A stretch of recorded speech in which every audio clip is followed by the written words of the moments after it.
4월 3일에 그 소식이 전해졌습니다. 미국 F-15E 전투기가 두 승무원과 함께 이란에서 격추됐다는 소식이었습니다. 곧 항공기 잔해 영상이 소셜미디어에 퍼지기 시작했습니다.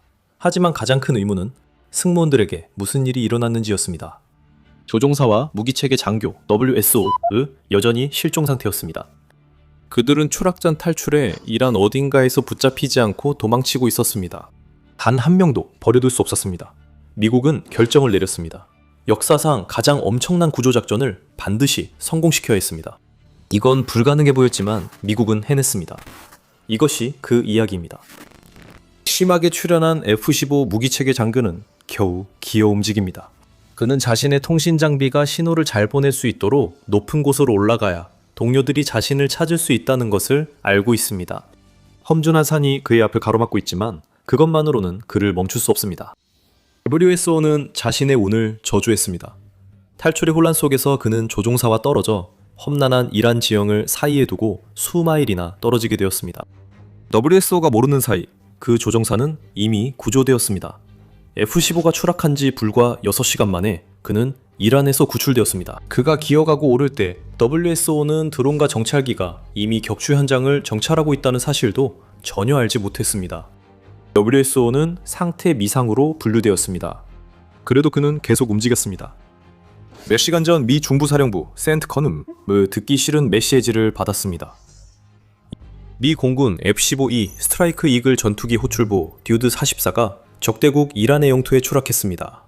합참의장 댄 케인이 백악관 브리핑에서 전한 메시지에 따르면 조종사와 무장 시스템 장교 모두 안전하게 탈출했지만 적진 후방에 고립되어 있었습니다. 미국 국방장관 피트 헥스세스의 지시로 구조작전이 곧 명령됐지만 위험은 매우 컸습니다. 미국은 작전을 계획하는 데 어려움을 겪었고 현장에서는 더 많은 문제가 발생했습니다. 하지만 이런 결정들이 내려지는 동안 무장 시스템 장교는 계속 움직이고 있었습니다. 그의 목표는 오직 회피와 생존이었습니다. 작은 권총만 들고 보이지 않는 적들을 둘러싸였을지도 모르는 상황에서 무장 시스템 장교는 숨을 곳을 찾아 7000밀피트 능선을 올랐고 마침내 틈새 은신처를 발견했습니다. 여기서 그는 자신을 시야에서 숨길 수 있었고 미군이 자신을 찾아 구조할 수 있도록 신호를 보내는 송신기에 의지할 수 있었습니다. 무장 시스템 장교가 들고 있던 비콘은 그의 구원자가 될 수도 그의 죽음이 될 수도 있었습니다. 비콘을 켜면 이란이 그를 먼저 찾을 수 있었지만 어쩔 수 없이 사용해야 했습니다. 비콘이 없으면 구조 가능성도 없으니 무장 시스템 장교는 발견한 틈새에 숨어 비콘을 간헐적으로 사용했습니다. 비콘은 제 역할을 하고 있었습니다. 신호가 전송되고 있었죠. 하지만 무장 시스템 장교의 위치를 정확히 파악하는 것은 쉽지 않았습니다. F-15 피격 약 14시간 뒤 중구사령부는 성명을 준비 중이었습니다. 중구사령부는 조종사는 구조됐으며 무장 시스템 장교의 상태는 아직 불명이라고 전 세계에 알릴 준비를 했습니다. 그리고 변화가 있었습니다. 관계자들은 드디어 무장 시스템 장교의 비콘 신호를 확실히 포착했습니다. 초기 성명은 폐기되었습니다. 헤그세스는 도널드 트럼프 미국 대통령에게 무장 시스템 장교를 구출할 수 있는 한 조종사의 구조 사실을 비밀로 해야 한다고 알렸고 구조 작전이 공식적으로 시작되었습니다. 작전 시작엔 시간이 필요했어요. 이것은 헬리콥터로 무장 시스템 장교를 데려오는 간단한 일이 아니었습니다. 이란도 미국처럼 추락한 장교를 적극적으로 찾고 있었습니다. 계획, 준비, 그리고 나중에 알게 된 것이지만 구조를 성공시키기 위해 수십 대의 항공기와 인원이 필요했습니다. 무장 시스템 장교는 자신이 틈새에 누워있을 때 그런 사실을 전혀 알지 못했습니다. 그가 알고 있던 것은 전투 생존자 위치 추적기인 시셀, 즉 자신의 구원이 될 비콘을 아껴 써야 한다는 것뿐이었습니다. 보잉에서 제작한 이 장치는 무게가 800g에 불과하며 휴대용 컴퓨터가 달린 군용 무전기처럼 보입니다. WSO의 생존조끼에 내장되어 있고 쉽게 접근할 수 있도록 가슴 근처에 위치한 이 장치는 본래의 목적을 완수했습니다. 즉, 손상된 전투기에서 탈출할 때의 거친 충격을 견뎌낸 것입니다. 이 장치는 WSO가 사용할 때마다 좌표와 암호화 메시지를 계속 전송했습니다. 그 메시지들은 이미 수신됐습니다. WSO가 숨으며 상처를 치료하는 사이 미국은 계획을 세우느라 분주했습니다. WSO의 위치에서 멀리 떨어진 곳에서 미 공군은 전투 탐색 및 구조, 즉 CSAR 임무를 위한 태스크포스를 구성하고 있었습니다. A-10C 썬더볼트2 근접 지원 전투기, HH-60W 졸리그린2 시저 헬리콥터, 그리고 HC-130J 컴백킹 시저 항공기로 구성되어 있었습니다. 그 전력은 이런 임무를 위해 구성됐으며 WSO를 이란에서 살아서 구출하는 미 공군 특수작전 요원들도 마찬가지였습니다. 졸리 그린 이 헬리콥터들은 A-10과 함께 F-15 조종사 구출에 이미 투입되어 공격도 받았습니다.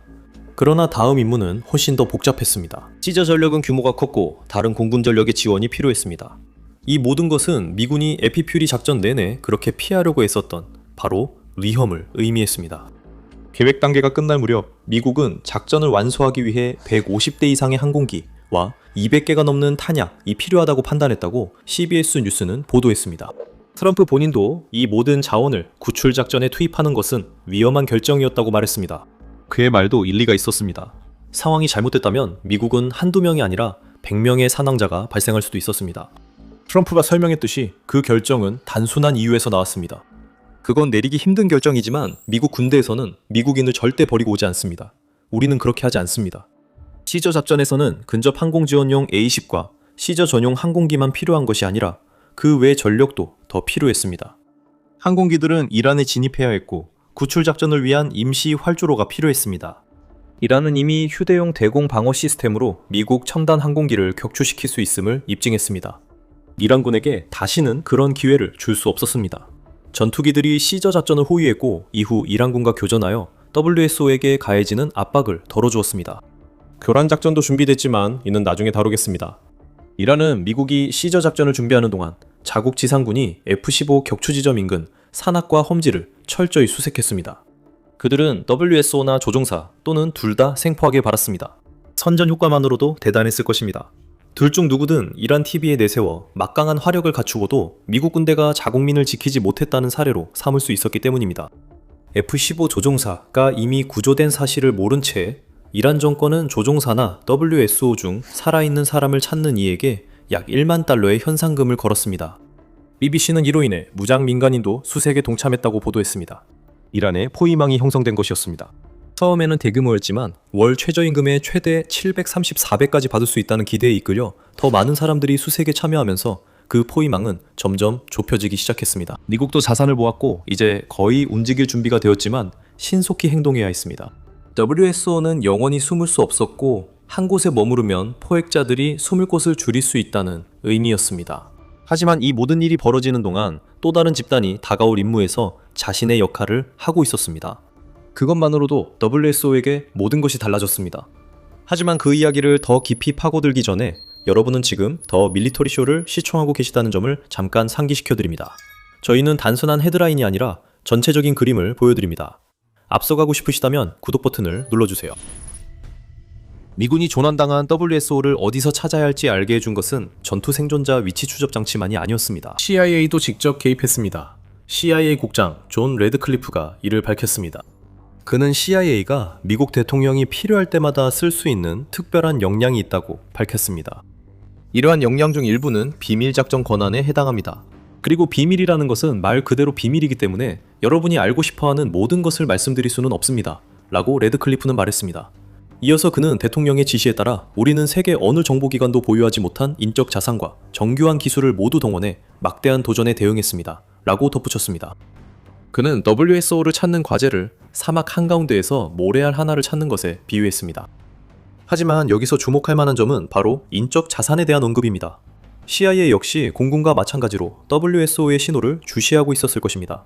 그런데 인적 자산이란 무엇을 의미할까요? 레클리프가 미국 내 CIA 요원을 말하는 건가요? 아마 맞을 거예요. 트럼프 본인에 따르면 결국 미 공군이 숨겨진 WSO의 위치를 정확히 파악할 수 있었던 것은 CIA의 카메라 기술 덕분이었다고 합니다. 그 카메라들은 비콘이 군에 알린 산의 측면을 스캔하고 있었고 트럼프 본인은 그 카메라들이 인간의 머리를 포착했다고 설명했습니다. 트럼프는 45분 후 그가 많이 움직여 일어섰고 그들은 그의 몸 절반 정도를 볼 수 있었다고 말했습니다. 그리고 그것이 정말로 놀라운 일의 시작이었습니다. 우리는 그가 어디에 있는지 대략은 알았지만 정확히는 몰랐습니다. 그 산은 정말 큽니다. WSO의 대략적인 위치는 이 시점까지 알려져 있었습니다. CIA 도움으로 미국은 WSO의 위치를 정확히 파악했습니다. 이란은 아직 그 정보를 가지고 있지 않았기 때문에 미국이 유리한 입장이었습니다. 하지만 WSO를 마침내 구출하기 위해서는 아직 해야 할 일도 많았고 맞서야 할 도전도 남아 있었습니다. 구출 작전을 완료하기 전에 미국은 FARP를 설치해야 했습니다. FIP는 전방 무장 및 급유 지점으로 적진 깊숙한 곳에 설치해야 했고 이란의 공격으로부터도 안전하게 확보되어야 했습니다. 이 FARP는 필수적이었습니다. 미국이 구출 작전에 투입할 장비와 인원이 모이는 전초기지 역할을 할 예정이었습니다. 공군 특수전술팀이 이런 임무를 준비하기 위해 착륙리 투하 지점으로 사용할 수 있는 이란의 여러 활주로와 비행장을 사전에 조사하고 선정한 것으로 알려졌습니다. 그 작업은 최소한 에피퓨리 작전이 시작될 때부터, 어쩌면 훨씬 이전부터 이루어졌을 것이라고 전 특수전술비행대대 요원 카일 램퍼가 워존에 밝혔습니다. 램퍼는 MC-130J 커맨도 2대가 착륙할 비행장을 찾는 것이 우선이라고 했으며 이 항공기들은 구출 작전에 쓰일 예정이었습니다. 노약살포 비행기가 사용하는 작은 활주로도 크기 면에서는 충분하지만 미국은 지형도 고려해야 했습니다. 남북 착륙으로 부드러운 토양이 버티지 못하고 최근 날씨로 침식돼 사용할 수 없게 됐을 수도 있습니다. 그 문제가 곧 표면으로 드러나게 됩니다. 하지만 미국은 현재 155대 항공기를 포함한 전력 구축에 집중하고 있었습니다. 트럼프는 이 전력에 64대의 전투기, 48대의 공중급유기, 13대의 구조 항공기 등이 포함되어 있다고 말했습니다. 여기에 폭격기 4대가 추가됐습니다. 잠깐만요. 이건 구조 작전이었습니다. 목표가 WSO를 안전하게 구출하는 것이라면 미국이 폭격기가 왜 필요했을까요? 두 가지 답이 있습니다. 기만과 제압입니다. 미국이 작전을 시작하자 대형 폭탄이 구조 작전의 핵심이 됐습니다. 월스트리트 저널에 따르면 미군 폭격기가 구조 현장으로 이어지는 도로에 약 2,000파운드 폭탄 100여 발을 투하했다고 보도됐습니다. 파괴된 도로는 이란 지상군이 차량을 이용해 WSO 위치로 이동하는 것을 막아 또 다른 위협을 제거했습니다. 하지만 이 자산들은 미군이 임무를 위해 모은 다른 자산들과 함께 구조작전 외 다른 작전에도 활용됐습니다. 폭임수가 작전의 핵심이었고 트럼프가 그렇게 설명했습니다. 그곳에 많은 군사력과 수천 명이 그를 찾고 있었기 때문에 우리는 그가 다른 곳에 있다고 믿게 하고 싶었습니다. 그래서 우리는 그들이 다른 지역을 수색하게 만들고 싶었습니다. 트럼프가 설명합니다. 여기서 논리는 간단합니다. 미국이 모은 병력을 사용한 모든 공격은 이란 지상군에게 공격이 발생한 위치를 조사해야 한다는 확신을 심어주기에 충분했습니다. 물론 그는 WSO가 있던 장소로 이어지는 도로를 실제로 폭격했지만 다른 곳에 떨어진 폭탄들은 이란 병력을 분산시켰고 WSO를 포위하던 그물망도 넓어졌습니다. 구조작전이 끝난 뒤 트럼프가 밝힌 바에 따르면 구조작전의 2단계는 조직적 혼란이 지배적이었습니다. 미국은 총 7곳에 서로 다른 위치를 공격하여 이란이 찾고 있던 대상을 결코 발견할 수 없는 곳들까지 수색하도록 만들었습니다. 이 모든 일이 벌어지는 동안 CIA도 이번에는 이란 현지에서 더 많은 자산을 투입했습니다. F-15 승무원들이 이미 발견되었다는 소문이 퍼졌습니다. 이것은 이란 현상근 사냥꾼들에게 더 이상 수색이 무의미하니 포기하라고 설득하려는 시도였습니다. 어차피 그들은 아무것도 찾지 못하고 돈도 자기들 차지가 되지 않을 테니 포기하는 편이 낫다는 뜻이었습니다. 하지만 이들 위치 중에서 가장 중요한 곳은 이스파한주 중부 지역이었습니다. 미국이 만든 임시 활주로에서 약 20km 떨어진 곳에서는 이제 하늘에서 분화구가 보입니다. 위성 사진에는 약 30피트 너비 분화구 수십 개가 회수 지점으로 이어지는 도로를 따라 늘어서 있습니다. 하지만 위성 사진은 또 다른 사실을 보여줍니다. 미국 항공기가 손상된 외딴 활주로 근처에서 촬영된 모습입니다.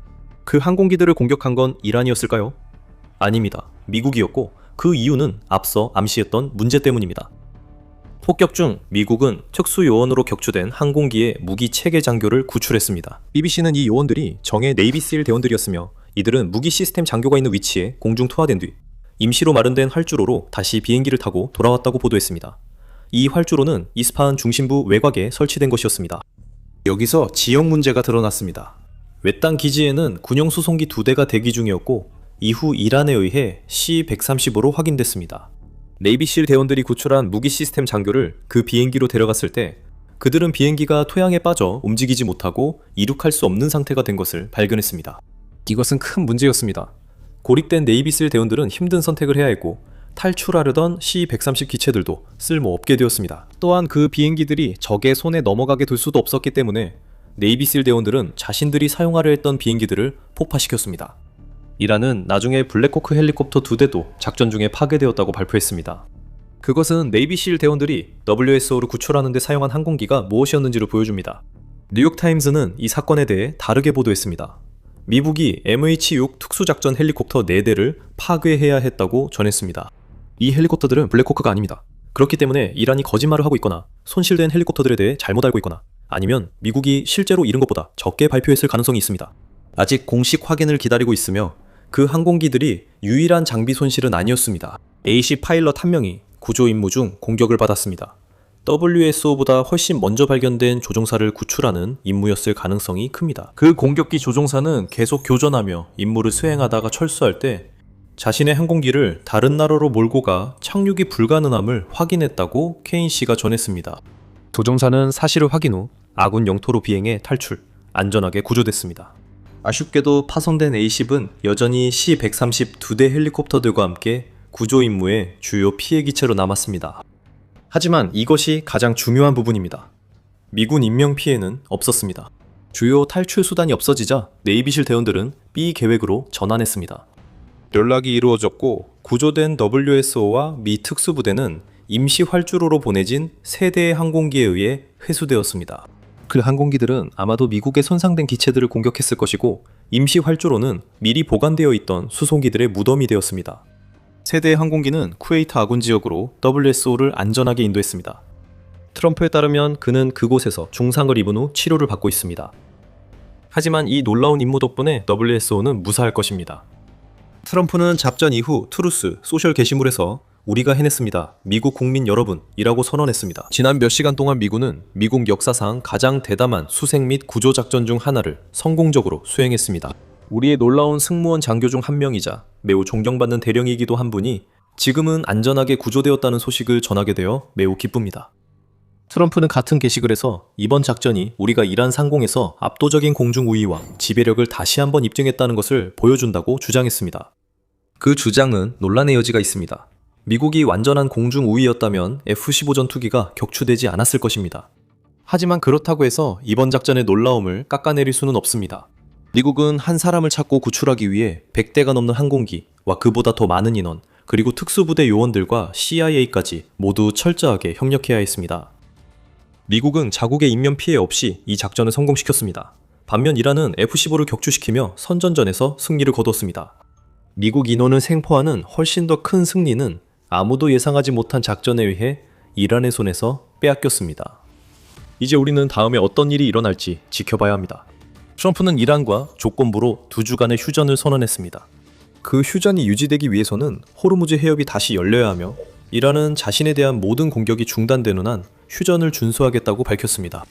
우리는 에피퓨리 작전이 드디어 끝나가고 있는 걸까요? 만약 그렇지 않고 휴전이 깨진다면 미국은 F-22 전투기를 포함한 추가 공중 전력으로 대응할 준비가 되어 있을 것입니다. 이 전투기들은 이미 이란을 상대로 투입됐으며 필요할 경우 더 강하게 공격할 준비가 되어 있습니다. 그들이 한 일은 영상에서 확인하세요. 재미있게 보셨다면 더 밀리터리 쇼 구독 부탁드리며 시청해주셔서 감사합니다.